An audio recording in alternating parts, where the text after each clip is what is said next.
आधुनिकता की चमक दमक के मोह में इंसान जब खुद ही अपने पाँव में कुल्हाड़ी मार ले तो कोई क्या ही कर सकता है। राजेश्वरी जी ने भी ऐसा ही किया। जब उनका भाई उनके बेटे निशांत के लिए सुंदर सुशील लड़की सीमा का रिश्ता लेकर आया। दीदी, एक बार आप सीमा से मिल तो लीजिए।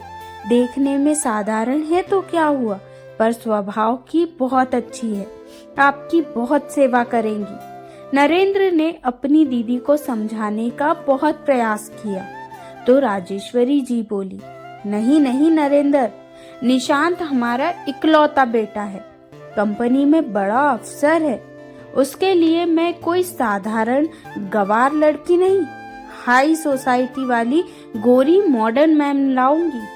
कहते हुए उनका सिर घमंड से ऊंचा हो गया।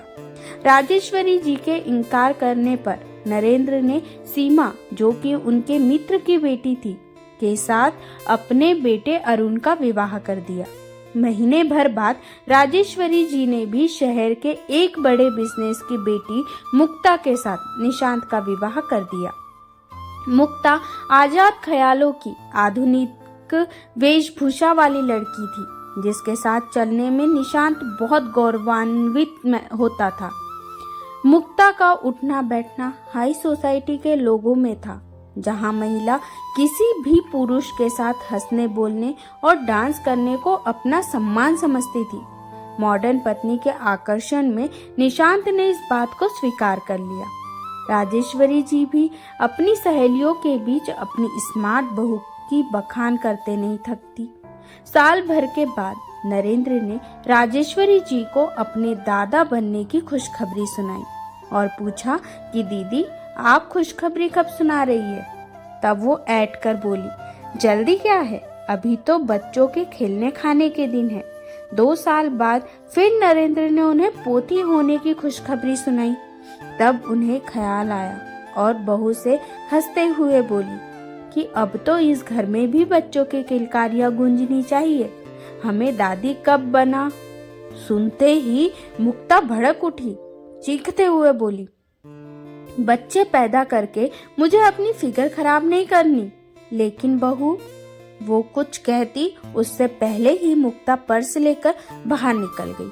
लाडली बहू की बात सुनकर तो राजेश्वरी जी के उम्मीदों पर पानी ही फिर गया। मुक्ता उसी दिन से घर देर से लौटने लगी, कभी कभी तो शराब पीकर भी लौटती। राजेश्वरी जी या निशांत के टोकने पर वह उन्हें गवार और ओल्ड फैशन वाले कहकर कमरे में चली जाती। बच्चे की बात पर तो उसने पहले ही निशांत को 2 टूक जवाब दे दिया था। अब निशांत को अपनी मॉडर्न पत्नी की आजादी खलने लगी और इसलिए दोनों के बीच कलह बढ़ता ही गया। कभी कभी तो वो भी शराब पीकर अपनी माँ पर अपना भड़ास निकाल देता। राजेश्वरी जी की आंखों पर चढ़ा मॉडर्न बहू का आवरण उतर चुका था।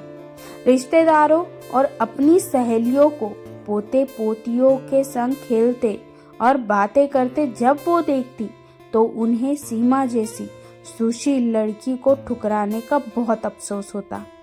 वो सोचती कि काश मुझे सीरत की परख होती। अगर सूरत की चमक दमक देखकर मुक्ता को बहू बनाकर मैं अपने पाँव में कुल्हाड़ी ना मारती तो आज सीमा मेरी बहू होती और मेरे घर में भी बच्चों की किलकारी गूंजती। कहानी पसंद आई हो तो लाइक करना ना भूले।